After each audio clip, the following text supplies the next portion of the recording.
Hey everyone, welcome back to accountancy easy learn. I am Darshana Hegde here. ಅಕೌಂಟೆನ್ಸಿನ ತುಂಬ ಈಸಿಯಾಗಿ ಕಲಿಯೋದಕ್ಕೆ ನಮ್ಮ ಚಾನಲನ್ನು ಈಗಲೇ ಸಬ್ಸ್ಕ್ರೈಬ್ ಮಾಡ್ಕೊಳ್ಳಿ.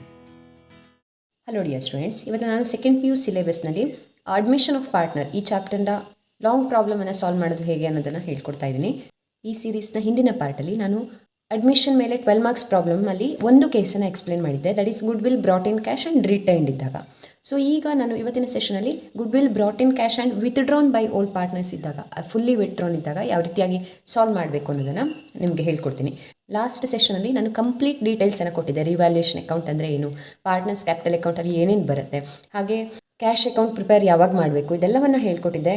ಮೋಸ್ಟ್ ಇಂಪಾರ್ಟೆಂಟ್ಲಿ ಗುಡ್ ವಿಲ್ ಅಂದರೆ ಏನು, ಯಾಕೆ ಅದನ್ನು ಅಡ್ಮಿಷನ್ ಆದಾಗ ತೊಗೋಬೇಕು, ಹಾಗೆಯೇ AS26 ಯಾವ ರೀತಿಯಾಗಿ ಮಾಡಬೇಕು, ಇದೆಲ್ಲವನ್ನು ಕಂಪ್ಲೀಟ್ ಇನ್ಫಾರ್ಮೇಷನ್ ಕೊಟ್ಟಿದ್ದೆ. ನೀವು ಅದನ್ನು ನೋಡಿಲ್ಲ ಅಂತಂದರೆ ಇಲ್ಲಿ ವಿಡಿಯೋ ಕೆಳಗಡೆ ಇರುವಂಥ ಟೈಟಲನ್ನು ಕ್ಲಿಕ್ ಮಾಡಿ ನೀವು ಡಿಸ್ಕ್ರಿಪ್ಷನ್ ಚೆಕ್ ಮಾಡಿದರೆ ಅಲ್ಲಿ ಈ ಚಾಪ್ಟರ್ನ ಪ್ಲೇಲಿಸ್ಟ್ ಲಿಂಕ್ ಹಾಗೆ ಈ ಸೀರೀಸ್ನ ಪ್ಲೇಲಿಸ್ಟ್ ಲಿಂಕ್ ಎರಡೂ ಕೂಡ ಸಿಗುತ್ತೆ. ಆಲ್ರೆಡಿ ನಮ್ಮ ಚಾನಲಲ್ಲಿ ಬಹಳಷ್ಟು ವೀಡಿಯೋಸ್ಗಳು ಅಡ್ಮಿಷನ್ ಮತ್ತು ಬೇರೆ ಬೇರೆ ಚಾಪ್ಟರ್ ಮೇಲೆ ಕೂಡ ಸಾಲ್ವ್ ಆಗಿದೆ. ಅದೆಲ್ಲದರ ಲಿಂಕ್ ಕೂಡ ನಿಮಗೆ ಸಿಗುತ್ತೆ. ನೀವು ಅದನ್ನು ನೋಡಿ ಇನ್ನೂ ಕ್ಲಿಯರ್ ಆಗಿ ಇದನ್ನು ಅರ್ಥ ಮಾಡ್ಕೋಬೋದು. So please watch it. ತಡ ಮಾಡ್ದೇನೆ ಇವತ್ತಿನ ಸೆಷನನ್ನು ಶುರು ಮಾಡೋಣ. ನಾನಿಲ್ಲಿ ಕ್ವಶನ್ ಬ್ಯಾಂಕಿನ ರಿವೈಸ್ಡ್ ಕ್ವಶನ್ ಬ್ಯಾಂಕಿನ 5th ಕ್ವಶನನ್ನು ತೊಗೊಂಡಿದ್ದೀನಿ. ಅನಿತಾ, ವನಿತಾ ಆ್ಯಂಡ್ ಸುನೀತಾ ಒಂದು ಕ್ವಶನ್ ಇದೆ, 5th ಕ್ವಶನ್. ಇದರಲ್ಲಿ ಕೂಡ ಲಾಸ್ಟ್ ಪ್ರಾಬ್ಲಮ್ ಹಾಗೆಯೇ ಎಲ್ಲ ಬ್ಯಾಲೆನ್ಸ್ ಶೀಟ್ ಐಟಮ್ಸ್ಗಳನ್ನು ಒಂದಷ್ಟು ಕೊಟ್ಟಿದ್ದಾರೆ ನಮಗೆ. ಹಾಗೆಯೇ ಇಲ್ಲಿ ಒಂದಷ್ಟು ಅಡ್ಜಸ್ಟ್ಮೆಂಟ್ ಇದೆ. On 1/4/2024 Sunita admitted into partnership on the following terms ಅಂತ ಕೊಟ್ಟಿದ್ದಾರೆ. She brings 25,000 as capital and 10,000 towards good will ಅಂತ ಹೇಳಿದ್ದಾರೆ. ಅಂದಮೇಲೆ ಈ ಒಂದು ಕ್ವಶನಲ್ಲಿ ಕೂಡ ಅವಳು ಗುಡ್ ವಿಲನ್ನು ಕ್ಯಾಶಲ್ಲಿ ತೊಗೊಬರ್ತಾ ಇದ್ದಾಳೆ ಆ್ಯಂಡ್ ಅವಳ ಶೇರ್ ಆಫ್ ಪ್ರಾಫಿಟ್ ಇದೆ. And good will amount is withdrawn by old partners ಅನ್ನೋ ಒಂದು ಸೆಂಟೆನ್ಸನ್ನು ಕೊಟ್ಟಿದ್ದಾರೆ. So this is the additional case. Last ಕೇಸಲ್ಲಿ ನಾವು ಇಷ್ಟೇ ಮಾಡಿದ್ವಿ. ಇವತ್ತಿನ ಕೇಸಲ್ಲಿ ವಿತ್ಡ್ರಾನ್ ಬೈ ಓಲ್ಡ್ ಪಾರ್ಟ್ನರ್ಸ್ ಇದ್ದಾಗ ಹೇಗೆ ಮಾಡೋದು ಅನ್ನೋದನ್ನು ಹೇಳ್ಕೊಡ್ತೀನಿ. ಸೊ ನಾನು ಆಲ್ರೆಡಿ ಎಕ್ಸ್ಪ್ಲೇನ್ ಮಾಡಿದ್ದೆ. ಗುಡ್ ವಿಲಲ್ಲಿ ಟೋಟಲ್ ಆಗಿ 4 ಕೇಸ್ಗಳು ಬರುತ್ತೆ. ಒಂದು good will brought in cash and retained, ಅಂದರೆ ಮತ್ತೇನು ಕೊಡಲ್ಲ, ವಿತ್ಡ್ರಾನ್ ಆಗಿದೆ ಅಂತ ಕೊಟ್ಟಿರಲ್ಲ. ನೆಕ್ಸ್ಟ್ ವಿತ್ಡ್ರಾನ್ ಆಗಿದೆ ಅಂತ ಕೊಟ್ಟಿರ್ತಾರೆ. ಗುಡ್ ವಿಲ್ ಕ್ಯಾಶಲ್ಲಿ ತಂದಿರೋದು ವಿತ್ಡ್ರಾನ್ ಆಗಿದೆ ಅಂತ ಕೊಟ್ಟಿರ್ತಾರೆ ಓಲ್ಡ್ ಪಾರ್ಟ್ನರ್ಸಿಂದ. ಹಾಗೆಯೇ ಹಾಫ್ ಗುಡ್ ವಿಲ್ ವಿತ್ಡ್ರಾನ್ ಅಂತ ಹೇಳಿಕೊಟ್ಟಿರ್ಬೋದು. ಹಾಗೆಯೇ ಗುಡ್ ವಿಲ್ ವ್ಯಾಲ್ಯೂಡ್ ಅಂತ ಕೊಡ್ಬೋದು. ಸೊ ಈ 4 ಕೇಸಲ್ಲಿ ಯಾವ ರೀತಿ ಮಾಡೋದು ಅನ್ನೋದನ್ನು ನಾವು ನೋಡ್ತಾ ಹೋಗೋಣ ಒನ್ ಬೈ ಒನ್. ಸೀರೀಸ್ನ ನೆಕ್ಸ್ಟ್ ಪಾರ್ಟಲ್ಲಿ ನಾನು ಉಳಿದ ಒಂದು ಕೇಸ್ಗಳನ್ನು ಕೂಡ ಎಕ್ಸ್ಪ್ಲೇನ್ ಮಾಡ್ತೀನಿ. ಅಕೌಂಟೆನ್ಸಿಲಿ ಲಾಜಿಕ್ ಮ್ಯಾಟರ್ ಆಗುತ್ತೆ. ನೀವು ಎಷ್ಟು ಚೆನ್ನಾಗಿ ಆ ಟಾಪಿಕನ್ನು ಅರ್ಥ ಮಾಡ್ಕೋತೀರೋ ಅಷ್ಟು ಚೆನ್ನಾಗಿ ಎಂಟ್ರೀಸ್ಗಳನ್ನು ನೆನಪಿಟ್ಕೊಳ್ತೀರಿ, ಇಲ್ಲ ಅಂತಂದರೆ ನೆನಪಿರೋದಿಲ್ಲ. ಹಾಗಾಗಿ ಈ ರೀತಿಯಾಗಿ ಲಾಜಿಕನ್ನು ಕಲ್ತ್ಕೊಂಡು ಈಸಿಯಾಗಿ ಅರ್ಥ ಮಾಡಿಕೊಂಡು ಪ್ರಾಕ್ಟೀಸ್ ಮಾಡೋದಕ್ಕಾಗಿ ನಮ್ಮ ಚಾನಲಲ್ಲಿ ಬಹಳಷ್ಟು ವಿಡಿಯೋಗಳು ಆಲ್ರೆಡಿ ಲಭ್ಯ ಇದೆ. ನೀವು ಅದನ್ನು ಯೂಸ್ ಮಾಡ್ಕೋಬೋದು. ಇದೇ ಥರದ ಇನ್ನಷ್ಟು ವಿಡಿಯೋಸ್ಗಳಿಗಾಗಿ ನಮ್ಮ ಚಾನಲನ್ನು ಸಬ್ಸ್ಕ್ರೈಬ್ ಮಾಡೋದಕ್ಕೆ ಮರಿಬೇಡಿ. ನೆಕ್ಸ್ಟ್ ಪಾಯಿಂಟ್ ಏನು ಕೊಟ್ಟಿದ್ದಾರೆ ನೋಡಿ, depreciate furniture at 10% and appreciate building by 20% ಅಂತ ಇದೆ. And next provision for doubtful debts is no longer required ಅಂತ ಇದೆ. ಸೊ ಈ ಥರದ ಒಂದು ಪ್ರಾಬ್ಲಮನ್ನು ಸಾಲ್ವ್ ಮಾಡಿ ಅಂತ ಹೇಳಿ ತುಂಬ ಜನ ಕೇಳ್ತಾ ಇದ್ರಿ. ಇದು ಎಲ್ರಿಗೂ ಡೌಟ್ ಇರುತ್ತಲ್ವ, ನೋ ಲಾಂಗರ್ ರಿಕ್ವೈರ್ಡ್ ಇದ್ದಾಗ ಏನು ಮಾಡಬೇಕು ಅಂತ. ಅದಕ್ಕೋಸ್ಕರ ಇವತ್ತಿನ ಪ್ರಾಬ್ಲಮಲ್ಲಿ ನಾನು ಅದನ್ನು ಹೇಳ್ಕೊಡ್ತೀನಿ. ಪ್ರೊವೈಡ್ 1,000 ಫಾರ್ ರಿಪೇರ್ ಚಾರ್ಜಸ್ ಅಂತ ಕೊಟ್ಟಿದ್ದಾರೆ. ಇದಿಷ್ಟು ಅಡ್ಜಸ್ಟ್ಮೆಂಟ್ಗಳಿದ್ದಾಗ ಯಾವ ರೀತಿ ಸಾಲ್ವ್ ಮಾಡ್ತಾ ಹೋಗೋದು ಒನ್ ಬೈ ಒನ್ ನೋಡ್ತಾ ಹೋಗೋಣ. ಮೊದಲಿಗೆ ರಿವ್ಯಾಲ್ಯೂಯೇಷನ್ ಅಕೌಂಟ್ ಹಾಕ್ಕೊಳ್ತೀವಿ. ನನ್ನ ಹಿಂದಿನ ವೀಡಿಯೋಗಳಲ್ಲೆಲ್ಲ ನಾನು ಒಂದು ಸ್ಟ್ಯಾಂಡರ್ಡ್ ಮೆಥಡನ್ನು ಯೂಸ್ ಮಾಡಿದ್ದೀನಿ. Revaluation account, partners capital account ಹಾಗೆ ಬ್ಯಾಲೆನ್ಸ್ ಶೀಟ್ ಎಲ್ಲದನ್ನು ಒಟ್ಟೊಟ್ಟಿಗೆ ಫಾರ್ಮೇಟ್ ಹಾಕ್ಕೊಂಡು ಒನ್ ಬೈ ಒನ್ ಇಫೆಕ್ಟನ್ನು ಕೊಡ್ತಾ ಹೋಗ್ತೀವಿ. ಅದು ಸ್ಟ್ಯಾಂಡರ್ಡ್ ಮೆಥಡ್ ಅಂತ ಅನ್ಸ್ಕೊಳುತ್ತೆ. ತುಂಬ ಈಸಿ ಆಗುತ್ತೆ, ಕನ್ಫ್ಯೂಷನ್ ಆಗಲ್ಲ, ಮತ್ತು ಒಂದೇ ಸಲಕ್ಕೆ ಅಕ್ಯುರೇಟ್ ಆಗಿ ಆನ್ಸರ್ ಬರುತ್ತೆ. ಅಂದರೆ ಬ್ಯಾಲೆನ್ಸ್ ಶೀಟ್ ಐಟಮ್ಸ್ಗಳನ್ನು ಫಸ್ಟ್ ಒಂದೊಂದು ಎಂಟ್ರಿ ಕೊಟ್ಟು ಟ್ರಾನ್ಸ್ಫರ್ ಮಾಡ್ಕೊಳ್ಳೋದು, ಅದಾದಮೇಲೆ ಪ್ರತಿಯೊಂದು ಅಡ್ಜಸ್ಟ್ಮೆಂಟ್ಗಳಿಗೆ ಅಟ್ಲೀಸ್ಟ್ 2 ಇಫೆಕ್ಟ್ಗಳನ್ನು ಕೊಡೋದು. ಸೊ ಈ ಥರ ಮಾಡೋದ್ರಿಂದ ಒಂದೇ ಸಲಕ್ಕೆ ಅಕ್ಯುರೇಟ್ ಆದ ಆನ್ಸರ್ ಬರುತ್ತೆ. ಬಟ್ ನಾನಿವತ್ತು ಇಲ್ಲಿ ನಿಮ್ಮ ಮೋಸ್ಟ್ ರಿಕ್ವೆಸ್ಟೆಡ್ ಮೆಥಡ್ ಏನಿದೆ ಅಂದರೆ, ನೀವು ಕೇಳ್ತಾ ಇದ್ರಿ ಒನ್ ಬೈ ಒನ್ ಮಾಡೋದಿದ್ರೆ ಯಾವ ರೀತಿಯಾಗಿ ತೊಗೋಬೇಕು ಮೇಡಮ್ ಹೇಳ್ಕೊಡಿ ಅಂತ. ಅದೇ ಮೆಥಡಲ್ಲಿ ಲಾಸ್ಟ್ ಸೆಷನಲ್ಲಿ ಕೂಡ ಅದೇ ಮೆಥಡಲ್ಲಿ ಹೇಳ್ಕೊಟ್ಟಿದ್ದೀನಿ. ಈ ಸೆಷನಲ್ಲಿ ಕೂಡ ಅದೇ ಮೆಥಡಲ್ಲಿ ಯಾವ ರೀತಿ ಮಾಡೋದು ನೋಡ್ತಾ ಹೋಗೋಣ. ಮೊದಲಿಗೆ ರಿವ್ಯಾಲ್ಯೂಯೇಷನ್ ಅಕೌಂಟಲ್ಲಿ ಲಾಸ್ಟ್ ಸೆಷನಲ್ಲಿ ಹೇಳಿದ್ದೆ, ಡೆಬಿಟ್ ಸೈಡಲ್ಲಿ ನಾವು ಲಾಸಸನ್ನು ರೆಕಾರ್ಡ್ ಮಾಡ್ತೀವಿ, ಕ್ರೆಡಿಟ್ ಸೈಡಲ್ಲಿ ಪ್ರಾಫಿಟನ್ನು ರೆಕಾರ್ಡ್ ಮಾಡ್ತೀವಿ. ಇಲ್ಲಿ ಅಸೆಟ್ ಮತ್ತು ಲ್ಯಾಬಿಲಿಟಿ ರಿಲೇಟೆಡ್ ಏನೆಲ್ಲ ಇನ್ಫಾರ್ಮೇಷನ್ ಇದೆ ಅದನ್ನು ರಿವ್ಯಾಲ್ಯೂಯೇಷನ್ ಅಕೌಂಟಲ್ಲಿ ನಾವು ಒನ್ ಬೈ ಒನ್ ಫಿಲಪ್ ಮಾಡ್ತಾ ಹೋಗ್ತೀವಿ. ಮೊದಲನೇದು ಕ್ಯಾಪಿಟಲ್ ಮತ್ತು ಗುಡ್ ವಿಲ್ ರಿಲೇಟೆಡ್ ಇದೆ, ಇದನ್ನು ತೊಗೊಳ್ಳೋದಿಲ್ಲ. ನೆಕ್ಸ್ಟ್ ಏನಿದೆಯಲ್ಲ ಅಸೆಟ್ ಲ್ಯಾಬಿಲಿಟಿ ರಿಲೇಟೆಡ್ 3 ಅಡ್ಜಸ್ಟ್ಮೆಂಟ್ ಇದೆ, ಅದು 3 ನಾವು ಒನ್ ಬೈ ಒನ್ ರಿವ್ಯಾಲ್ಯೂಯೇಷನ್ ಅಕೌಂಟಲ್ಲಿ ತೊಗೊತಾ ಹೋಗೋಣ. ಪ್ರಾಫಿಟ್ ಲಾಸ್ ಅಂತ ಅನಲೈಸ್ ಮಾಡ್ತಾ ಹೋಗ್ತೀವಿ. ಸೊ ಮೊದಲನೇದು depreciate furniture at 10% and appreciate building by 20% ಅಂತ ಕೊಟ್ಟಿದ್ದಾರೆ.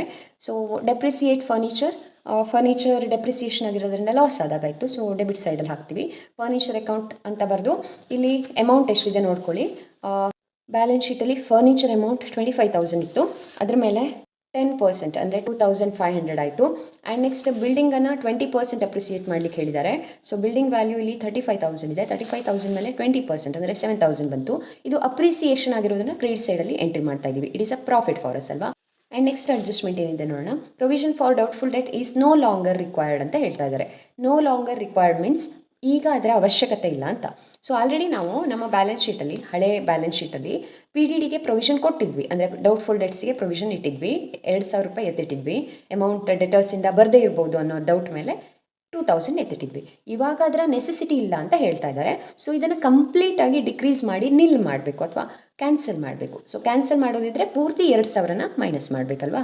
ಸೊ 2,000 ಪೂರ್ತಿ ಡಿಕ್ರೀಸ್ ಮಾಡಬೇಕಾಗತ್ತೆ ನಾವೀಗ. ಹಾಗಾಗಿ ಡಿಕ್ರೀಸ್ ಆದರೆ PDD ಅನ್ನೋದು ಒಂದು ಲಯಾಬಿಲಿಟಿ, ಇವೊಂದು it is in asset side, ಇದು ಒಂದು ಲಯಾಬಿಲಿಟಿ. ಅಸೆಟ್ ಸೈಡಲ್ಲಿ ಮೈನಸ್ ಆಗಿ ಬಂದಿದೆ ಅಂದರೆ ಅದೊಂದು ಲಯಾಬಿಲಿಟಿ ಅಂತ ಅರ್ಥ. Any provision is a liability. So ಲಯಾಬಿಲಿಟಿನ ನಾವು ಡಿಕ್ರೀಸ್ ಮಾಡ್ತಾ ಇದ್ದೀವಿ ಅಂದರೆ, ಕಡಿಮೆ ಆಗ್ತಾ ಇದೆ, ಕೊಡೋ ಜವಾಬ್ದಾರಿ ಕಡಿಮೆ ಆಗಿದೆ ಅಂದರೆ ಅದು ಪ್ರಾಫಿಟ್ ಆದಾಗಾಯಿತು. ಸೊ ಕ್ರೆಡಿಟ್ ಸೈಡಲ್ಲಿ ಬರುತ್ತೆ PDD ಡಿಕ್ರೀಸ್ ಆದಾಗ. PDD ಅಂತ ಬರೆದು ಪೂರ್ತಿ 2,000 ಹಳೆ ಬ್ಯಾಲೆನ್ಸ್ ಶೀಟಲ್ಲಿ ಏನನ್ನು ಕೊಟ್ಟಿದ್ರಲ್ಲ ಪೂರ್ತಿ 2,000ನ ನಾವು ಈ ರೀತಿ ಕ್ರೆಡಿಟ್ ಸೈಡ್ಗೆ ಹಾಕ್ತೀವಿ. ಅದು ಎಷ್ಟಿದೆ ಅನ್ನೋದ್ರ ಮೇಲೆ ಡಿಪೆಂಡ್ ಆಗುತ್ತೆ. ಎಷ್ಟು ಅಮೌಂಟ್ ಇದೆಯೋ ಬ್ಯಾಲೆನ್ಸ್ ಶೀಟಲ್ಲಿ ಅಷ್ಟು ಅಮೌಂಟನ್ನು, ನೋ ಲಾಂಗರ್ ರಿಕ್ವೈರ್ಡ್ ಅಂತ ಕೊಟ್ಟಾಗ ಅಷ್ಟು ಅಮೌಂಟನ್ನು ಡಿಕ್ರೀಸ್ ಮಾಡಬೇಕು, ಕ್ರೆಡಿಟ್ ಮಾಡಬೇಕು, ಆಯಿತಾ. ಆ್ಯಂಡ್ ನೆಕ್ಸ್ಟ್ ಅಡ್ಜಸ್ಟ್ಮೆಂಟ್ ನೋಡಿ, ಪ್ರೊವೈಡ್ 1,000 ಫಾರ್ ರಿಪೇರ್ ಚಾರ್ಜಸ್ ಅಂತ ಹೇಳಿದ್ದಾರೆ. ಸೊ ಪ್ರೊವೈಡ್ 1,000 ರೂಪೀಸ್ ಅಂತಂದರೆ ರಿಪೇರ್ ಚಾರ್ಜಸನ್ನು ನಾವಿನ್ನೂ ಕೊಟ್ಟಿಲ್ಲ, ಅದಕ್ಕೋಸ್ಕರ ಅಮೌಂಟನ್ನು ಎತ್ತಿಡಿ ಅಂತ ಹೇಳ್ತಾ ಇದ್ದಾರೆ. It is a loss for us. It is nothing but outstanding repair charges. Repair ಚಾರ್ಜಸನ್ನು ನಾವು ಪೇಮೆಂಟ್ ಮಾಡಿಲ್ಲ, ಈಗ ಅದು ಔಟ್ಸ್ಟ್ಯಾಂಡಿಂಗ್ ಇದೆ. ಹಾಗಾಗಿ it is a liability. Outstanding expense ಇದ್ದರೆ ಅದು ಲಯಾಬಿಲಿಟಿ ಆಗುತ್ತೆ. ನಿಮಗೆ ಹೇಳಿದ್ದೀನಿ ನಾನು ಲಾಸ್ಟ್ ಸೆಷನಲ್ಲಿ. ಲಯಾಬಿಲಿಟಿ ಇನ್ಕ್ರೀಸ್ ಆಗ್ತಾ ಇದೆ, ಹಾಗಾಗಿ ಅದೊಂದು ಲಾಸ್ ಆದಾಗಾಯಿತು. ಔಟ್ಸ್ಟ್ಯಾಂಡಿಂಗ್ ರಿಪೇರ್ ಚಾರ್ಜಸನ್ನು ಡೆಬಿಟ್ ಸೈಡಲ್ಲಿ ಬರಿತೀವಿ 1,000 ರೂಪೀಸ್. ಇದಾದಮೇಲೆ ಬ್ಯಾಲೆನ್ಸ್ ಮಾಡ್ತೀವಿ. ನೋಡಿ ಇಲ್ಲಿ ಲಾಸ್ ಸೈಡಲ್ಲಿ ಜಾಸ್ತಿ ಇದೆಯಾ, ಪ್ರಾಫಿಟ್ ಸೈಡಲ್ಲಿ ಜಾಸ್ತಿ ಇದೆಯಾ ನೋಡಿದ್ವಿ. 9,000 ಈ ಕಡೆ ಟೋಟಲ್ ಜಾಸ್ತಿ ಬರ್ತಾ ಇದೆ. ಅದರಲ್ಲಿ ಈ ಕಡೆ ಟೋಟಲನ್ನು ಲೆಸ್ ಮಾಡಿದ್ರೆ ಓವರ್ ಆಲ್ ಪ್ರಾಫಿಟ್ ನಮಗೆ ಎಷ್ಟು ಬಂದಂಗಾಯಿತು, 5,500. ಸೊ ಇದನ್ನು ಓಲ್ಡ್ ಪಾರ್ಟ್ನರ್ಸಿಗೆ ಓಲ್ಡ್ ರೇಷಿಯೋದಲ್ಲಿ ಹಂಚಬೇಕು. ನಮಗೆ ಇಲ್ಲಿ ಪ್ರಾಬ್ಲಮಲ್ಲಿ ಕೊಟ್ಟಿದ್ದಾರೆ, Anita and Vanita are partners in a firm sharing profits and losses in the ratio 3:2 ಇದೆ. 3:2 ಮೀನ್ಸ್ 5 ಪಾಲು ಮಾಡಿದ್ರೆ 3 + 2 5 ಪಾಲು ಆಗುತ್ತಲ್ವಾ. ಸೊ 5 ಪಾರ್ಟ್ಸ್ ಮಾಡಿದ್ರೆ ಒಂದು ಪ್ರಾಫಿಟನ್ನು, ಅದರಲ್ಲಿ 3 ಪಾಲು ಒಬ್ಬರಿಗೆ, 2 ಪಾಲು ಒಬ್ಬರಿಗೆ. ಅದನ್ನು ಮ್ಯಾಥಮೆಟಿಕಲಿ 3/5 2/5 ಅಂತ ಹೇಳ್ತೀವಿ.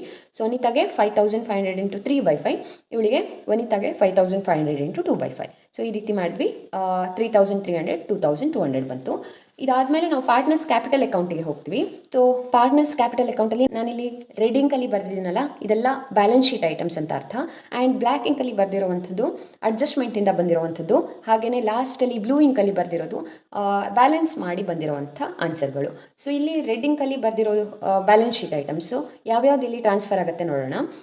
ನೆನಪಿರಲಿ ನಿಮಗೆ, ಈ ಬ್ಯಾಲೆನ್ಸ್ ಶೀಟಲ್ಲಿ ಬರುವಂಥ 3 ಐಟಮ್ಗಳನ್ನು ನಾವು ಪಾರ್ಟ್ನರ್ಸ್ಗೆ ಹಂಚಬೇಕಾಗುತ್ತೆ. ಅದು ಒಂದು ಕ್ಯಾಪಿಟಲ್ಸ್ ನಿಮ್ಗೆ ಗೊತ್ತಿದೆ, ಬ್ಯಾಲೆನ್ಸ್ ಬ್ರಾಟ್ ಡೌನ್ ಅಂತ ಬರಿತೀವಿ. ಆ್ಯಂಡ್ ರೂಲ್ ಕೂಡ ಹೇಳಿದ್ದೀನಿ ನಾನು, ಲಯಾಬಿಲಿಟಿ ಸೈಡಲ್ಲಿದ್ದರೆ ಯಾವುದೇ ಅಕೌಂಟಿನ ಕ್ರೆಡಿಟ್ ಸೈಡಿಗೆ ಹೋಗುತ್ತೆ, ಇಲ್ಲ ಹೊಸ ಬ್ಯಾಲೆನ್ಸ್ ಶೀಟಲ್ಲಿ ಲಯಾಬಿಲಿಟಿ ಸೈಡಿಗೆ ಹೋಗುತ್ತೆ. ಅಸೆಟ್ ಸೈಡ್ ಇದ್ದರೆ ಯಾವುದೇ ಅಕೌಂಟಲ್ಲಿ ಡೆಬಿಟ್ ಸೈಡಿಗೆ ಎಂಟ್ರಿ ಆಗಬೇಕು, ಇಲ್ಲಾಂದರೆ ಹೊಸ ಬ್ಯಾಲೆನ್ಸ್ ಶೀಟಲ್ಲಿ ಅಸೆಟ್ ಸೈಡಿಗೆ ಎಂಟ್ರಿ ಆಗಬೇಕು. ಇವಾಗ ಲಯಾಬಿಲಿಟಿ ಸೈಡಿಗೆ ಇರೋದ್ರಿಂದ ಅದನ್ನು ಕ್ರೆಡಿಟ್ ಸೈಡ್ಗೆ ಎಂಟ್ರಿ ಮಾಡ್ತೀವಿ. ಬ್ಯಾಲೆನ್ಸ್ ಬ್ರಾಟ್ ಡೌನ್ ಅಂತ ಇವರಿಬ್ಬರ ಬ್ಯಾಲೆನ್ಸನ್ನು ಬರಿತೀವಿ. ಅದಾದಮೇಲೆ ರಿಸರ್ವ್ ಫಂಡ್ ಮತ್ತು P&L ಅಕೌಂಟ್ ಇರುತ್ತೆ, ಅದನ್ನು ತೊಗೋತೀವಿ. P&L ಅಕೌಂಟ್ ಎರಡೂ ಕಡೆಯಲ್ಲಿ ಎಲ್ಲೂ ಬೇಕಿದ್ರೂ ಇರ್ಬೋದು. ರಿಸರ್ವ್ ಫಂಡ್ ಈ ಕಡೆ ಇರುತ್ತೆ, ಜನರಲ್ ರಿಸರ್ವ್ ಅಥವಾ ಯಾವುದೇ ರಿಸರ್ವ್ ಇರಲಿ ಅದನ್ನು ನಾವು ಪಾರ್ಟ್ನರ್ಸಿಗೆ ಹಂಚಬೇಕು. ಸೊ ರಿಸರ್ವ್ ಫಂಡ್ 4,000 ಇದೆ, 3:2 ರೇಷಿಯೋದಲ್ಲಿ ಹಂಚಿದಾಗ 2,400 1,600 ಬರ್ತಾ ಇದೆ. ಇಬ್ಬರಿಗೆ ಹಂಚಬೇಕು. ಯಾಕಂತಂದರೆ ಇಲ್ಲಿ ಹೊಸ ಪಾರ್ಟ್ನರ್ ಈಗ ಅಡ್ಮಿಷನ್ ಆಗ್ತಾ ಇದೆ, ಅವನಿಗೆ ಈಗ ಪಾರ್ಟ್ ಕೊಡಲ್ಲ, ಅವ್ನು ಸೇರೋದ್ರೊಳಗಡೆ ಹಳೇದೆಲ್ಲ ಏನಿದೆ ಅದನ್ನೆಲ್ಲ ಒಂದ್ಸಲ ಹಳಬ್ರು ಹಂಚ್ಕೋತಾರೆ. ಅದಾದಮೇಲೆ ಹೊಸ ಬ್ಯಾಲೆನ್ಸ್ ಶೀಟ್ ಅಥವಾ ಹೊಸ ಅಕೌಂಟ್, ಬುಕ್ಸ್ ಆಫ್ ಅಕೌಂಟ್ ಏನು ನಾವು ರೆಡಿ ಮಾಡ್ತೀವಲ್ಲ ಅದರ ನೆಕ್ಸ್ಟ್ ಹೊಸ ಪಾರ್ಟ್ನರ್ಗೆ ಅದರಲ್ಲಿ ಶೇರ್ ಇರುತ್ತೆ, ಅಲ್ಲಿ ತನಕ ಇರಲ್ಲ, ಆಯಿತಾ.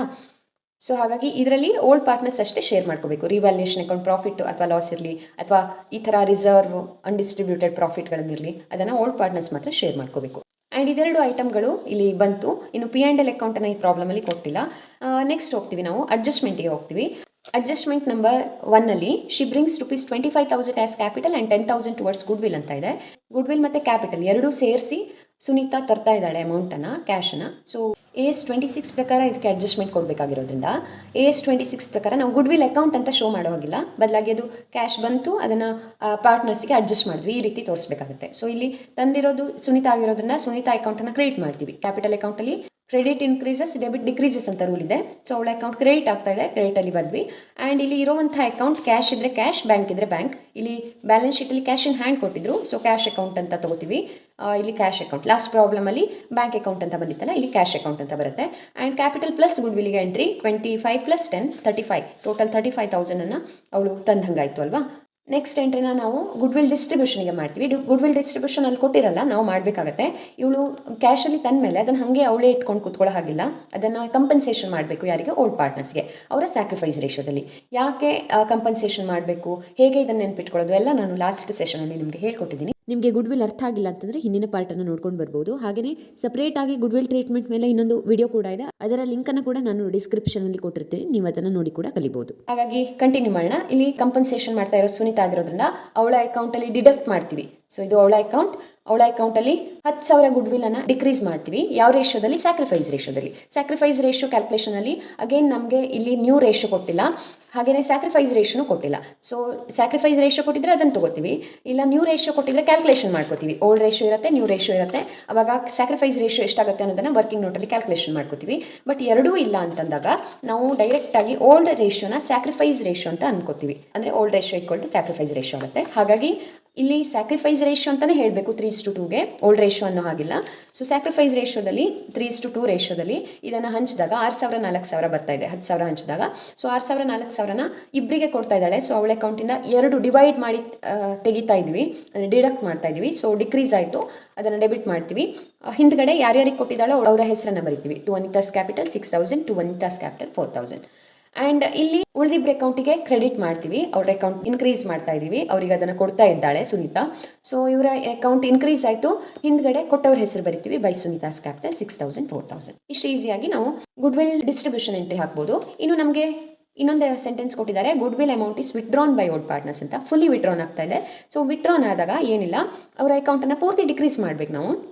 6,000 4,000 ಅನಿತಾ ಮತ್ತು ವನಿತಾಗೆ ಸಿಕ್ಕಿದೆ. ಈಗ ಇದನ್ನು ಪೂರ್ತಿ ಅವರು ವಿತ್ಡ್ರಾ ಮಾಡ್ತಾ ಇದ್ದಾರೆ. ವಿತ್ಡ್ರಾ ಮಾಡಿದ್ರೆ ಹಿಂದ್ಗಡೆ ಎಂಟ್ರಿ ಟು ಕ್ಯಾಶ್ ಅಂತ, ಕ್ಯಾಶಲ್ಲಿ ವಿತ್ಡ್ರಾ ಮಾಡ್ತಾ ಇದ್ದಾರೆ. So to cash or bank ಯಾವುದಿದೆ ಅದನ್ನು ಬರಿತೀವಿ. ಇಲ್ಲಿ ಕ್ಯಾಶ್ ಇದೆ, ಕ್ಯಾಶ್ ಅಕೌಂಟ್ ಅಂತ ಬರೆದ್ವಿ, ಗುಡ್ವಿಲ್ ವಿತ್ಡ್ರಾನ್ ಅಂತ ಬರಿತೀವಿ. ಹಾಗೆ ಇಲ್ಲಿ ಕೂಡ ಸೆಂಟೆನ್ಸಲ್ಲಿ ಬರೀಬೇಕು ಗುಡ್ವಿಲ್ ಡಿಸ್ಟ್ರಿಬ್ಯೂಟೆಡ್ ಇನ್ ಸ್ಯಾಕ್ರಿಫೈಸ್ ರೇಷೋ ಅಂತ ಹಿಂದಿನ ಟ್ರಾನ್ಸಾಕ್ಷನ್ಗೆ. ಅದಾದಮೇಲೆ ಕ್ಯಾಶಲ್ಲಿ ವಿತ್ಡ್ರಾನ್ ಆಗಿದ್ದಕ್ಕೆ ಇದೇ ಅಮೌಂಟ್ ಫುಲ್ಲಿ ವಿತ್ಡ್ರಾನ್ ಆಗ್ತಾ ಇದೆ. ಸೊ ಇಲ್ಲಿ ಹಂಚಿರೋ ಅಮೌಂಟನ್ನು ಇಲ್ಲಿ ವಿತ್ಡ್ರಾ ಮಾಡ್ತಾರೆ ಇವರಿಬ್ಬರು. ಈ ರೀತಿಯಾಗಿ ನಾವು ಗುಡ್ವಿಲ್ಲಿಗೆ ಈ ಕೇಸಲ್ಲಿ ಎಂಟ್ರಿನ ಕೊಡ್ತೀವಿ. I hope this is understood. ಇದಾದಮೇಲೆ ರಿವ್ಯಾಲ್ಯೂಯೇಷನ್ ಅಕೌಂಟಲ್ಲಿ ಏನು ಪ್ರಾಫಿಟ್ ಬಂದಿತ್ತಲ್ಲ 3,300 2,200 ಈ ಕಡೆ ಬಂದಿತ್ತು, ಅದನ್ನು ಅಪೋಸಿಟ್ ಸೈಡಿಗೆ ಟ್ರಾನ್ಸ್ಫರ್ ಮಾಡ್ತೀವಿ by revaluation account. So opposite entry revaluation ಅಕೌಂಟಲ್ಲಿ 2 ಪಾರ್ಟ್ನರ್ಸ್ ಕ್ಯಾಪಿಟಲ್ ಬಂದಿದೆ. ಸೊ ಪಾರ್ಟ್ನರ್ಸ್ ಕ್ಯಾಪಿಟಲಲ್ಲಿ ಬೈ ರಿವ್ಯಾಲ್ಯೂಯೇಷನ್ ಅಕೌಂಟ್ ಅಂತ ಬರಬೇಕು. ಸೇಮ್ ಅಮೌಂಟ್ ಬರ್ಕೊಂಡ್ವಿ. ಅದಾದಮೇಲೆ ಬ್ಯಾಲೆನ್ಸ್ ಮಾಡ್ತೀವಿ ಪಾರ್ಟ್ನರ್ಸ್ ಕ್ಯಾಪಿಟಲ್ ಅಕೌಂಟನ್ನು. ಈ ಸೈಡ್ ಜಾಸ್ತಿ ಬರುತ್ತೆ ಆಫ್ಕೋರ್ಸ್, ಈ ಕಡೆ ಎಲ್ಲ ಅಮೌಂಟನ್ನು ಲೆಸ್ ಮಾಡಿ ಬ್ಯಾಲೆನ್ಸ್ ಉಳಿದಿದ್ದೆಷ್ಟು 45,700 33,800 ಆ್ಯಂಡ್ 25,000. ಸೊ ಇಲ್ಲಿ ನಮಗೆ ಕೊಟ್ಟಿರುವಂಥ ಆನ್ಸರ್ಗಳು ಬಂದಿದೆ. ಇನ್ನು ನಾವು ನೆಕ್ಸ್ಟ್ ಹೋಗ್ತೀವಿ. ಈ ಪಾರ್ಟ್ನರ್ಸ್ ಕ್ಯಾಪಿಟಲ್ ಅಕೌಂಟ್ ಆದಮೇಲೆ ಲಾಸ್ಟಲ್ಲಿ ಬ್ಯಾಲೆನ್ಸ್ ಶೀಟನ್ನು ಡ್ರಾ ಮಾಡಬೇಕಲ್ಲ. ಬ್ಯಾಲೆನ್ಸ್ ಶೀಟ್ಗಿಂತ ಮೊದಲು ಕ್ಯಾಶ್ ಅಕೌಂಟನ್ನು ಪ್ರಿಪೇರ್ ಮಾಡ್ಕೊಳ್ಳೋದು ಒಳ್ಳೆಯದು ಈ ಕೇಸಲ್ಲಿ. ಯಾಕಂದರೆ ಗುಡ್ವಿಲ್ ಬ್ರಾಟ್ ಇನ್ ಆಗಿದೆ, ಹಾಗೆ ಅದನ್ನು ವಿತ್ಡ್ರಾ ಮಾಡಿದ್ದಾರೆ. ಸೊ ಇಂಥ ಕೇಸಲ್ಲಿ ನಾವು ಮೊದಲು ಬ್ಯಾಲೆನ್ಸನ್ನು ಬರ್ಕೊಳ್ತೀವಿ. ಸೊ ಆಗಲೇ ಹೇಳಿದೆ ರೆಡಿಂಗ್ ಕಲ್ಲಿ ಬರೆದಿರೋದು ಬ್ಯಾಲೆನ್ಸ್ ಶೀಟ್ ಐಟಮ್ ಅಂತ. ಸೊ ಕ್ಯಾಶ್ ಇನ್ ಹ್ಯಾಂಡ್ 5,000 ಇದೆ, 5,000 ಬರ್ಕೊಂಡ್ವಿ. ಕ್ಯಾಶ್ ಅಸೆಟ್ ಸೈಡಲ್ಲಿ ಇರೋದ್ರಿಂದ ಡೆಬಿಟ್ ಸೈಡಲ್ಲಿ ಟ್ರಾನ್ಸ್ಫರ್ ಆಗುತ್ತೆ. ಆ್ಯಂಡ್ ನೆಕ್ಸ್ಟ್ ಸುನೀತಾ ಏನೇನು ತಂದಿದ್ದಾಳಲ್ಲ ಕ್ಯಾಶಲ್ಲಿ ಅದನ್ನು ಆ್ಯಡ್ ಮಾಡ್ತೀವಿ. ಕ್ಯಾಶ್ ಅಕೌಂಟ್ ಅಸೆಟ್ ಆಗಿರೋದ್ರಿಂದ ಇನ್ಕ್ರೀಸ್ ಆದರೆ ಡೆಬಿಟ್ ಆಗುತ್ತೆ, ಡಿಕ್ರೀಸ್ ಆದರೆ ಕ್ರೆಡಿಟ್ ಆಗುತ್ತೆ. ಸುನೀತಾ ತಂದಿದ್ದಕ್ಕೆ ಡೆಬಿಟ್ ಎಂಟ್ರಿ ಕೊಡ್ತೀವಿ, ಅಥವಾ ಇದಕ್ಕೆ ಅಪೋಸಿಟ್ ಎಂಟ್ರಿ ಅಂತಲೂ ಹೇಳ್ಬೋದು. ಇಲ್ಲಿ ನೋಡಿ ಬೈ ಕ್ಯಾಶ್ ಅಂತ ಪಾರ್ಟ್ನರ್ಸ್ ಕ್ಯಾಪಿಟಲ್ ಅಕೌಂಟಲ್ಲಿ ಎಂಟ್ರಿ ಬಂದಿತ್ತಲ್ಲ, ಇದಕ್ಕೆ ಅಪೋಸಿಟ್ ಎಂಟ್ರಿ ಇಲ್ಲಿ ಬರುತ್ತೆ ಟು ಸುನೀತಾಸ್ ಕ್ಯಾಪಿಟಲ್. ಸುನೀತಾ ಕ್ಯಾಪಿಟಲಲ್ಲಿ 35,000 ಇತ್ತು ನೋಡಿ ಇಲ್ಲಿ. ಸೊ ಅದನ್ನೇ ನಾವು ಇಲ್ಲಿ ತಗೋತೀವಿ ಟು ಸುನೀತಾಸ್ ಕ್ಯಾಪಿಟಲ್ 35,000.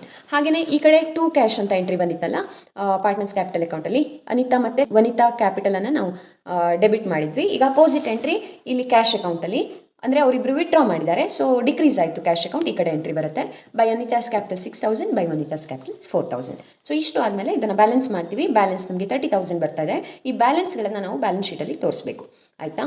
ಇದಾದಮೇಲೆ ಬ್ಯಾಲೆನ್ಸ್ ಶೀಟಿಗೆ ಬರ್ತೀವಿ. 1 by 1 ಯಾವುದೆಲ್ಲ ಬ್ಯಾಲೆನ್ಸ್ ಶೀಟ್ ಐಟಮ್ಸ್ಗಳು ಆಲ್ರೆಡಿ ಬೇರೆ ಬೇರೆ ಅಕೌಂಟಿಗೆ ಟ್ರಾನ್ಸ್ಫರ್ ಆಗಿದೆ ಅದು ಯಾವುದನ್ನು ಇಲ್ಲಿ ತೊಗೊಳ್ಳಲ್ಲ. ಉಳಿದಿರೋ ಅಮೌಂಟನ್ನು ತೊಗೋತೀವಿ. ಹಾಗೆ ಅಡ್ಜಸ್ಟ್ಮೆಂಟ್ ಯಾವ್ಯಾವುದಕ್ಕಿದೆಯೋ ಅದನ್ನು ಮಾರ್ಕ್ ಮಾಡಿ ಇಟ್ಕೋತೀವಿ. Adjustment means all revaluation account adjustment ಏನು ಬರ್ದಿರ್ತೀವಲ್ಲ ಇಲ್ಲಿ, ಇದೆಲ್ಲದಕ್ಕೂ ಇನ್ನೊಂದು ಎಂಟ್ರಿನ ನಾವು ಬ್ಯಾಲೆನ್ಸ್ ಶೀಟಲ್ಲಿ ಕೊಡಬೇಕು. ಸೊ ಇದರಲ್ಲಿ ಯಾವ್ಯಾವುದಿದೆ ಅದಕ್ಕೆ ಮಾರ್ಕ್ ಮಾಡಿ ಇಟ್ಕೊಳ್ಳೋಣ. Furniture, building, outstanding repair charges ಮತ್ತು PDD ಇದೆ. ಔಟ್ಸ್ಟ್ಯಾಂಡಿಂಗ್ ರಿಪೇರ್ ಚಾರ್ಜಸ್ ಅನ್ನೋ ಐಟಮ್ ಆಲ್ರೆಡಿ ಇರಲಿಲ್ಲ, ಈಗ ಕ್ರಿಯೇಟ್ ಆಗಿದ್ದು, ಅದಕ್ಕೆ ಏನು ಅಡ್ಜಸ್ಟ್ಮೆಂಟ್ ಬೇಕಾಗಿಲ್ಲ. ಬಟ್ ಉಳಿದಿದ್ದಕ್ಕೆ ಬಿಲ್ಡಿಂಗ್, ಫರ್ನಿಚರ್ ಮತ್ತು PDDಗೆ ಅಡ್ಜಸ್ಟ್ಮೆಂಟ್ ಇದೆ. ಒಂದು ಚಿಕ್ಕದಾಗಿ ಮಾರ್ಕ್ ಮಾಡಿ ಇಟ್ಕೊಳ್ಳೋಣ. ಸೊ ದಟ್ ನಮಗೆ ಅದನ್ನು ಇನ್ನರ್ ಕಾಲಮಲ್ಲಿ ಬರ್ಕೊಂಡು ಕ್ಯಾಲ್ಕುಲೇಷನ್ ಮಾಡೋದಕ್ಕೆ ಈಸಿ ಆಗುತ್ತೆ ಆ್ಯಂಡ್ ಅಡ್ಜಸ್ಟ್ಮೆಂಟ್ಗೆ ಇಫೆಕ್ಟ್ ಕೊಡೋದು ಮಿಸ್ ಆಗಲ್ಲ. ಸೊ ಈಗ ಉಳಿದಿದ್ದು ಯಾವುದಕ್ಕೆ ಅಡ್ಜಸ್ಟ್ಮೆಂಟ್ ಇಲ್ಲ, ಯಾವುದೇ ಅಕೌಂಟನ್ನು ನಾವು ಇನ್ನೂ ತೊಗೊಂಡಿಲ್ಲ, ಅದನ್ನೆಲ್ಲ 1 by 1 ಟ್ರಾನ್ಸ್ಫರ್ ಮಾಡ್ತಾ ಹೋಗ್ತೀವಿ. ಕ್ರೆಡಿಟರ್ ಬಿಲ್ಸ್ ಪೇಯಬಲ್ ತೊಗೊಂಡಿರಲಿಲ್ಲ, ಔಟ್ಸೈಡರ್ ಲಯಬಿಲಿಟಿ, ಅದನ್ನು 1 by 1 ಬರ್ಕೊಂಡ್ವಿ, ಅಮೌಂಟನ್ನು ಬರ್ದ್ವಿ. ಅದಾದಮೇಲೆ ರಿಸರ್ವ್ ಫಂಡ್ ಆಲ್ರೆಡಿ ಡಿಸ್ಟ್ರಿಬ್ಯೂಷನ್ ಆಗಿದೆ, ಕ್ಯಾಪಿಟಲ್ ಆಲ್ರೆಡಿ ತೊಗೊಂಡಿದ್ದೀವಿ, ಮತ್ತು ಇಲ್ಲಿ ತೊಗೊಳ್ಳಲ್ಲ, ಹೊಸ ಬ್ಯಾಲೆನ್ಸನ್ನು ತೊಗೋಬೇಕು, ಆಮೇಲೆ ತೊಗೋತೀವಿ. ನೆಕ್ಸ್ಟ್ ಈ ಕಡೆ ಬರ್ತೀವಿ, ಅಸೆಟ್ ಸೈಡಲ್ಲಿ ಕ್ಯಾಶ್ ಇನ್ ಹ್ಯಾಂಡ್ ಆಲ್ರೆಡಿ ತೊಗೊಂಡಿದ್ದೀವಿ, ಅಕೌಂಟ್ ಕ್ರಿಯೇಟ್ ಮಾಡಿದ್ದೀವಿ. ನೀವು ಮಾಡಿಲ್ಲ ಅಂದರೆ ನಿಮಗೆ ಕಂಫರ್ಟೇಬಲ್ ಇದೆ ಅಂದರೆ ಇಲ್ಲೇ ಕ್ಯಾಲ್ಕುಲೇಷನ್ ಕೂಡ ಮಾಡ್ಕೋಬೋದು, ನೋ ಪ್ರಾಬ್ಲಮ್. ನೆಕ್ಸ್ಟ್ ಡೆಟರ್ಸ್ 20,000 ಇದೆ, ಆಸ್ ಇಟ್ ಈಸ್ ಬರ್ದ್ವಿ. And less P D D 2,000 ಇದೆ, ಅದನ್ನು ಹಾಗೆ ಬರಿತೀವಿ, ಲೆಸ್ ಪಿ ಡಿ ಡಿ ಅಂತ ಕೆಳಗಡೆ 2,000 ಬರೆದಿಟ್ಕೊಳ್ತೀವಿ. ಈಗ ಅದಕ್ಕೆ ಅಡ್ಜಸ್ಟ್ಮೆಂಟ್ ಇದೆ, ಏನು ಅಡ್ಜಸ್ಟ್ಮೆಂಟ್ ಇದೆ ಅಂತ ನೋಡೋಣ. ಪಿ ಡಿ ಡಿ ಡಿಕ್ರೀಸ್ ಆಗಿದೆ, ಪೂರ್ತಿ ನೋ ಲಾಂಗರ್ ನೆಸೆಸರಿ ಅಂತ ಹೇಳಿದರು. ಸೊ 2,000 ಪೂರ್ತಿ ಕಂಪ್ಲೀಟಾಗಿ ಡಿಕ್ರೀಸ್ ಮಾಡಿದ್ವಿ. ಅದನ್ನು ಈ ರಿವ್ಯಾಲ್ಯೂಯೇಷನ್ ಅಕೌಂಟಲ್ಲಿ ಎಷ್ಟು ಅಮೌಂಟಿಗೆ ಎಂಟ್ರಿ ಹಾಕಿದೀವೋ ಸೇಮ್ ಅಮೌಂಟಿಗೆ ಇನ್ನೊಂದು ಇಫೆಕ್ಟನ್ನು ನಾವಿಲ್ಲಿ ಕೊಡಬೇಕು. ಸೊ ಪೂರ್ತಿ 2,000 ಲೆಸ್ ಮಾಡಬೇಕು. ಲೆಸ್ ಮಾಡಿದಾಗ ನಮಗೆ 0 ಬಂತು, ಅಂದರೆ ಪಿ ಡಿ ಡಿ ಇನ್ನೂ ರಿಕ್ವೈರ್ಮೆಂಟ್ ಇಲ್ಲ ಅಂತ ಹೇಳಿದ್ದಾರೆ, 0 ಬರ್ತಾ ಇದೆ. ನಾವು ಕೊಟ್ಟಿರೋ ಇಫೆಕ್ಟ್ ಸರಿ ಇದೆ ಅಂತ ಅರ್ಥ. ಸೊ ಈಗ ಡೆಟರ್ಸ್ ಹಾಗೆ ಉಳ್ಕೊಂತು 20,000. ನೆಕ್ಸ್ಟ್ ಸ್ಟಾಕ್ ಇದೆ, ಅದು ಏನು ಅಡ್ಜಸ್ಟ್ಮೆಂಟ್ ಇರಲಿಲ್ಲ, ತೊಗೊಂಡು ಇರಲಿಲ್ಲ, ಅದನ್ನು ಹಾಗೆ ಬರೆದ್ವಿ. ಬಿಲ್ಡಿಂಗ್ ಮತ್ತು ಫರ್ನಿಚರಿಗೆ ಅಡ್ಜಸ್ಟ್ಮೆಂಟ್ ಇದೆ, ಇನ್ನರ್ ಕಾಲಮಲ್ಲಿ ಬರ್ಕೋತೀವಿ, ಬರ್ಕೊಂಡು ಏನು ಅಡ್ಜಸ್ಟ್ಮೆಂಟ್ ಇದೆ ಅದನ್ನು ಮಾಡ್ತೀವಿ. ಸೊ ಇಲ್ಲಿ ಫರ್ನಿಚರ್ ಡೆಪ್ರಿಸಿಯೇಟ್ ಆಗಿತ್ತು 2,500, ಇಲ್ಲಿ ಅಮೌಂಟ್ ಇರುತ್ತೆ ನೋಡಿ, ಅದನ್ನು ತೊಗೋಬೇಕು. ಬಿಲ್ಡಿಂಗ್ 7,000 ಈ ಅಪ್ರಿಸಿಯೇಷನ್ ಆಗಿತ್ತು, ಪ್ಲಸ್ ಮಾಡ್ತೀವಿ. ಡೆಪ್ರಿಸಿಯೇಷನ್ ಆಗಿದ್ದನ್ನು ಲೆಸ್ ಮಾಡ್ತೀವಿ. ಸೊ ಬಿಲ್ಡಿಂಗ್ ಪ್ಲಸ್ ಫರ್ನಿಚರಲ್ಲಿ ಲೆಸ್ ಮಾಡಿ, ಲೆಸ್ ಇದ್ದಾಗ ಬ್ರ್ಯಾಕೆಟಲ್ಲಿ ಅಮೌಂಟನ್ನು ಇಟ್ಕೋಬೇಕು. ಸೊ ಈ ಥರ ಅಮೌಂಟ್ ಬಂತು. ಇದಾದಮೇಲೆ ನಾವು ಇನ್ಯಾವುದಾದ್ರೂ ರಿವ್ಯಾಲ್ಯೂಯೇಷನ್ ಅಕೌಂಟಲ್ಲಿ ಬಿಟ್ಟಿರೋ ಎಂಟ್ರಿಗಳಿದ್ದರೆ ಅದನ್ನು ಫಿಲಪ್ ಮಾಡ್ತೀವಿ. ಫರ್ನಿಚರ್ ತೊಗೊಂಡ್ವಿ, ಬಿಲ್ಡಿಂಗ್ ತೊಗೊಂಡ್ವಿ, ಪಿ ಡಿ ಡಿ ಆಯಿತು. ರಿಪೇರ್ ಚಾರ್ಜಸ್ಸಿಗೆ ಎಂಟ್ರಿ ಕೊಟ್ಟಿಲ್ಲ, outstanding repair charges is a liability, ಆಗಲೇ ಅನಲೈಸ್ ಮಾಡಿದ್ವಿ ನಾವು. ಸೊ ಅದಕ್ಕೆ ಎಂಟ್ರಿನ ಇಲ್ಲಿ ಲಯಬಿಲಿಟಿ ಸೈಡಲ್ಲಿ ತೋರಿಸ್ತೀವಿ, ಔಟ್ಸ್ಟ್ಯಾಂಡಿಂಗ್ ರಿಪೇರ್ ಚಾರ್ಜಸ್ ಅಂತ. ಅದಾದಮೇಲೆ ಬ್ಯಾಲೆನ್ಸ್ಗಳಿಗೆ ಎಂಟ್ರಿ ಕೊಡಬೇಕು. ಸೊ ಬ್ಯಾಲೆನ್ಸ್ ನಮಗೆ ಕ್ಯಾಪಿಟಲ್ ಅಕೌಂಟಲ್ಲಿ ಮತ್ತು ಕ್ಯಾಶ್ ಅಕೌಂಟಲ್ಲಿ ಬರುತ್ತೆ. ಸೊ ಕ್ಯಾಪಿಟಲ್ ಅಕೌಂಟಲ್ಲಿ ಬಂದಿರೋ 3 ಜನರಿಗೆ ಬಂದಿರೋ ಬ್ಯಾಲೆನ್ಸನ್ನು ಇಲ್ಲಿ ಕ್ಯಾಪಿಟಲ್ಸ್ ಅಂತ ಹಾಕಿ ಅವ್ರ 3 ಜನರ ಹೆಸರು ಬರೆದು ಆ ಬ್ಯಾಲೆನ್ಸನ್ನು ಶೋ ಮಾಡ್ತೀವಿ. ಸೊ ಇಲ್ಲಿ ಏನು ಬ್ಯಾಲೆನ್ಸ್ ಬಂದಿದೆ ಅದನ್ನು ಇಲ್ಲಿ ಬರ್ಕೊಳ್ಬೇಕಾಗತ್ತೆ. 45,700, 33,800 ಮತ್ತು 25,000. ಇದಾದಮೇಲೆ ಲಾಸ್ಟಲ್ಲಿ ಕ್ಯಾಶ್ ಅಕೌಂಟ್ ಬ್ಯಾಲೆನ್ಸ್ 30,000 ಬಂದಿತ್ತಲ್ಲ, ಅದನ್ನು ಕ್ಯಾಶ್ ಇನ್ ಹ್ಯಾಂಡ್ ಅಂತ ಬರೆದು ಅಸೆಟ್ ಸೈಡಲ್ಲಿ ಶೋ ಮಾಡ್ತೀವಿ. ಕ್ಯಾಶ್ ಇನ್ ಹ್ಯಾಂಡ್ ಅನ್ನೋದು ಅಸೆಟ್ ನಿಮಗೆ ಗೊತ್ತಿದೆ, ಸೊ ಇಲ್ಲಿ ಶೋ ಮಾಡಿದ್ವಿ. ಈ ರೀತಿಯಾಗಿ ಎಂಟ್ರಿಗಳನ್ನು ಹಾಕಿದ ಮೇಲೆ ಕೊನೆಯಲ್ಲಿ ನಾವು ಟೋಟಲ್ ಮಾಡಿದರೆ ಈಕ್ವಲ್ ಆಗಿ ಬರಬೇಕು. ಎರಡೂ ಸೈಡಲ್ಲಿ 1,31,500 ಬರ್ತಾ ಇದೆ, ಅಂದರೆ ನಾವು ಮಾಡಿರುವಂಥ ಪ್ರಾಬ್ಲಮ್ ಸರಿ ಇದೆ ಅಂತ ಅರ್ಥ. ಕೆಲವೊಂದು ಸಲ ಈಕ್ವಲ್ ಬಂದರೂ ಕೂಡ ಮಿಸ್ಟೇಕ್ಸ್ ಇರ್ಬೋದು. ಸೊ ನೀವು ಪ್ರತಿ ಸ್ಟೆಪ್ಪನ್ನು ಸರಿಯಾಗಿ ಫಾಲೋ ಮಾಡಿದರೆ ಮಾತ್ರ ಆ ಕ್ವಶನ್ ಸಾಲ್ವ್ ಆಗಿದ್ದಕ್ಕೆ ಪೂರ್ತಿ ಮಾರ್ಕ್ಸ್ ಸಿಗುತ್ತೆ, ಆಯಿತಾ? So try to be perfect, understand the logic, understand the problem, and then you can solve it very easily. And ಎಲ್ಲೂ ಕೂಡ ಫಾರ್ಮ್ಯಾಟನ್ನು ಮಿಸ್ ಮಾಡಬೇಡಿ. ಫಾರ್ಮ್ಯಾಟಿಗೆ ಹೆಡಿಂಗ್ ಕರೆಕ್ಟ್ ಹಾಕಬೇಕು, ಹಾಗೆ ಡೆಬಿಟ್ ಕ್ರೆಡಿಟನ್ನು ಮೆನ್ಷನ್ ಮಾಡಬೇಕು, ಅದೇ ರೀತಿ ಅಮೌಂಟಿಗೆ ರುಪೀಸನ್ನು ಮೆನ್ಷನ್ ಮಾಡಬೇಕು. ಹಾಗೆಯೇ ಇಲ್ಲೂ ಕೂಡ ಪೂರ್ತಿಯಾಗಿ ಹೆಸರು ಬರಿತೀವಿ, ಡೆಬಿಟ್ ಕ್ರೆಡಿಟ್ ಮೆನ್ಷನ್ ಮಾಡ್ತೀವಿ. ಕ್ಯಾಶ್ ಅಕೌಂಟಲ್ಲಿ ಕೂಡ ಪೂರ್ತಿ ಹೆಸರು ಬರೆದು ಕ್ಯಾಶ್ ಅಕೌಂಟ್ ಅಂತ ಬರೆದು ಡೆಬಿಟ್ ಕ್ರೆಡಿಟ್ ಮೆನ್ಷನ್ ಮಾಡಿದ್ದೀವಿ. ಬಟ್ ಬ್ಯಾಲೆನ್ಸ್ ಶೀಟಲ್ಲಿ ಡೆಬಿಟ್ ಕ್ರೆಡಿಟ್ ಸೈಡ್ ಅಂತ ಇರಲ್ಲ, ಲಯಬಿಲಿಟಿ ಸೈಡ್ ಅಸೆಟ್ ಸೈಡ್ ಅಂತ. ಸೊ ಅಲ್ಲಿ ಡೆಬಿಟ್ ಕ್ರೆಡಿಟ್ ಮೆನ್ಷನ್ ಮಾಡಿದರೆ ರಾಂಗ್ ಆಗುತ್ತೆ.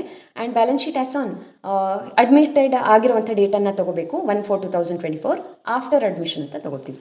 ಸೊ ಇಷ್ಟು ಈಸಿಯಾಗಿ ಈ ಪ್ರಾಬ್ಲಮನ್ನು ಸಾಲ್ವ್ ಮಾಡ್ಬೋದು. I hope this problem is understood. That's all for today. ಇವತ್ತಿನ ಟಾಪಿಕಲ್ಲಿ ನಿಮಗೆ ಇನ್ನೇನಾದರೂ ಡೌಟ್ ಇದ್ದರೆ ನೀವು ನಿಮ್ಮ ಕಮೆಂಟ್ ಮೂಲಕ ಅದನ್ನು ನಮಗೆ ತಿಳಿಸ್ಬೋದು. ನಾನು ಅದನ್ನು ಕ್ಲಿಯರ್ ಮಾಡುವಂಥ ಪ್ರಯತ್ನ ಮಾಡ್ತೀನಿ. ಹಾಗೆ ಇನ್ಯಾವುದಾದ್ರೂ ಟಾಪಿಕ್ ಮೇಲೆ ವಿಡಿಯೋಸ್ಗಳು ಬೇಕಿದ್ರೆ ಕೂಡ ಕಮೆಂಟ್ ಮಾಡಿ ತಿಳಿಸಿ. ಅಕೌಂಟೆನ್ಸಿನ ತುಂಬ ಈಸಿಯಾಗಿ ಕಲಿಯೋದಕ್ಕೆ, ಪ್ರಾಕ್ಟೀಸ್ ಮಾಡೋದಕ್ಕೆ ಈ ವಿಡಿಯೋ ನಿಮಗೆ ಹೆಲ್ಪ್ ಮಾಡಿದರೆ ವಿಡಿಯೋಗೊಂದು ಲೈಕ್ ಕೊಡಿ. ಹಾಗೆ ನಿಮ್ಮ ಫ್ರೆಂಡ್ಸ್ಗೆ ಕೂಡ ಶೇರ್ ಮಾಡ್ತೀರಲ್ಲ. ಮೋಸ್ಟ್ ಇಂಪಾರ್ಟೆಂಟ್ಲಿ ಇದೇ ಥರದ ಇನ್ನಷ್ಟು ಈಸಿ ಆಗಿರುವಂಥ ವಿಡಿಯೋಗೋಸ್ಕರ ನಮ್ಮ ಚಾನಲ್ ಅಕೌಂಟೆನ್ಸಿ ಈಸಿ ಲರ್ನನ್ನು ಸಬ್ಸ್ಕ್ರೈಬ್ ಮಾಡ್ಕೊಳ್ಳಿ.